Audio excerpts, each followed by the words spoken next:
Kosgi municipality పరిధిలోని 1వ, 2వ వార్డులలో కాంగ్రెస్ పార్టీ అభ్యర్థులు విస్తృత ప్రచారాన్ని నిర్వహించారు. చెయ్యి గుర్తుకు ఓటు వేసి గెలిపించాలని కోరారు.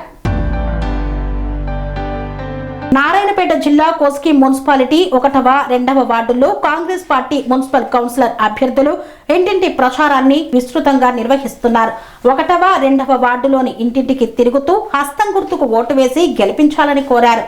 కాంగ్రెస్ శ్రేణులతో కలిసి ఓటర్ల వద్దకు వెళ్లి కాంగ్రెస్ పార్టీ అభివృద్ధి పనులు, సంక్షేమ కార్యక్రమాలను వివరిస్తూ ఓటు వేయాలని అభ్యర్థించారు. 1వ, 2వ వార్డులో హస్తం గుర్తు ఓటు వేసి భారీ మెజార్టీతో గెలిపించాలని కోరారు.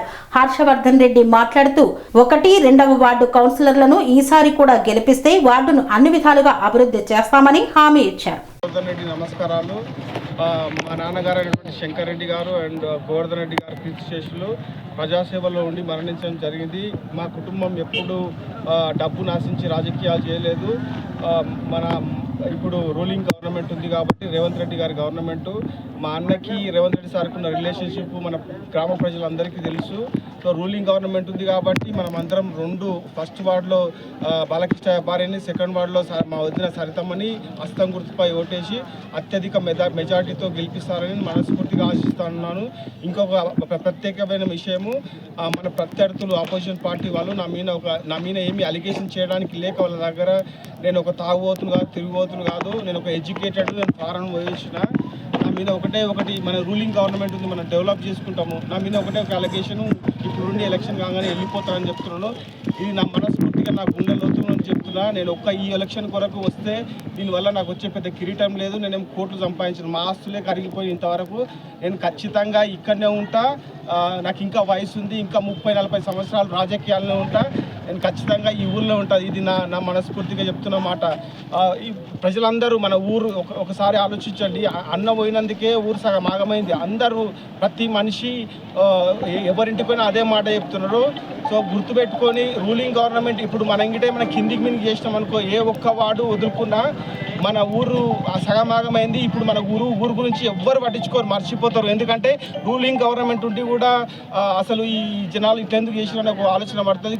కోజీ లీడర్లు కానీ మన రేవంత్ రెడ్డి సార్ కూడా ఈ ఊరు గురించి ఆలోచించాలంటే మీరు ప్రత్యేకంగా 2 కాంగ్రెస్ పార్టీకి హస్తం గుర్తుపై ఓటేసి ఇద్దరు క్యాండిడేట్ని అత్యధిక మెజార్టీతో గెలిపించాలని కోరుకుంటా. నేను మళ్ళీ చెప్తున్నా, ప్రజల విజ్ఞప్తితో ఆలోచించాలి. రూలింగ్ గవర్నమెంట్ ఉన్నప్పుడే local bodies ruling government favour ఉంటేనే మనకు ఫండ్స్ వస్తాయి. 2 గెలిస్తే రేవంత్ రెడ్డి సార్కి మన మీద తెలుస్తుంది. గోవర్ధన్ అయినా కూడా వాళ్ళ ఫ్యామిలీకి ఇప్పుడు ఊరంతా అండగా ఉండరు కాబట్టి ప్రత్యేకంగా వాళ్ళ మీద దృష్టి పెట్టాలనుకుంటారు. నాకు కూడా ఒక ధైర్యం వస్తుంది. మా ఊరోళ్ళు 2 నన్ను గెలిపించారు కాబట్టి నేను రేవంత్ రెడ్డి సార్తో కొట్లాడి మన ఊరికి అత్యధిక నిధులు చేస్తారు. సార్కి తెలుసు మీ మీద గోవర్ధన్ మీద ఎంత ప్రేమ ఉందో. ఆ ప్రేమ వల్ల ఖచ్చితంగా మన మీద సారు ఒక మాట చెప్తాడు, బంతిలో పెట్టేటోడు మనం ఉంటే ఒక ముద్ద ఎక్కువ పెడతాడు అంటాడు. ఖచ్చితంగా మనకు ఒక ముద్ద ఎక్కువ పెడతాడు. ఇంకొకటి అవతల క్యాండిడేట్ గెలిచినా ఒక క్యాండిడేట్ ఏం చేయలేకపోతాడు. ఎందుకంటే రూలింగ్ గవర్నమెంట్ మనది ఉంది. ఆయన ఒక్క ఏకలింగం గెలిస్తే ఏం పనులుగా ఉన్న అభివృద్ధి కార్యక్రమాలన్నీ ఆగిపోతాయి. దయచేసి ప్రజలందరూ, నేను మనస్ఫూర్తిగా కోరుకుంటా, నేను డబ్బులు ఆశించి రాజకీయాలు రాలేదు. నాకు మంచి లైఫ్ ఉంది హాస్టల్లో, అన్నీ వదులుకొని వచ్చినంటే ఆలోచించండి మీరు. నేను నా స్వార్థం కూడా ఉంది. మేము రాజకీయాలు మా కుటుంబాన్ని 10 మంది నమ్ముకున్నారు. ఒకటేసారి రాజకీయాల నుంచి వదిలిపోతే ఆ 10 మందికి సాయం చేయలేకపోతా. సో మా అమ్మకి కానీ మా అన్నకు కానీ మా కుటుంబం ఎప్పుడు రాజకీయాల్లో ఉంటుంది. నేను కూడా రాజకీయాలు ఉంటేనే తుది శ్వాస వరకు రాజకీయాలు ఉంటే ప్రజలకు అందుబాటులో ఉంటా. సో దయచేసి మీ అందరికి ఒకటే విజ్ఞప్తి, మంచిగా ఆలోచించండి, తెలుగుతో ఆలోచించండి. నేను ఎడ్యుకేటెడ్గా చెప్తున్నా. అవతల వ్యక్తి గెలిస్తే కూడా ఏం చేయలేడు. ఏకలింగం అసలు పనులు కావు. మనం 2 రూలింగ్ పార్టీకి వేస్తే ఇప్పుడు డెవలప్మెంట్లో భాగంగా మన ఊళ్ళో అండర్ గ్రౌండ్ డ్రైనేజ్ వర్క్ నడుస్తుంది. ధర్నంగుంట కాలువ 5 కోట్ల నడుస్తుంది. ఇండ్లు ఆల్రెడీ ఇబ్బందులు వచ్చినాయి.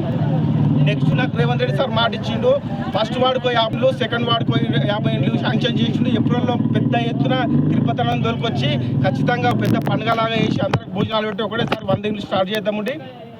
ఇంకేమైనా తక్కువైనా మీరు 2 రూలింగ్ పార్టీకి గెలిపిస్తే మన ఊరు డెవలప్మెంట్ కంటిన్యూ అవుతుంది. నేను ఇక్కడనే ఉంటా, మళ్ళీ చెప్తున్నా, నేను ఇక్కడనే ఉంటా. ఇంకా 30 ఏళ్ళు రాజకీయాలు చేస్తాను. నేను చెప్పిందే చేస్తా, చేసేదే చెప్తా. Please vote for Congress. Thank you. Swami Bodhananda Goseva Ashram, Saithapur. జ్యోతిష్యం, వాస్తుశాస్త్రం మన పూర్వీకులు మనకిచ్చిన వరం.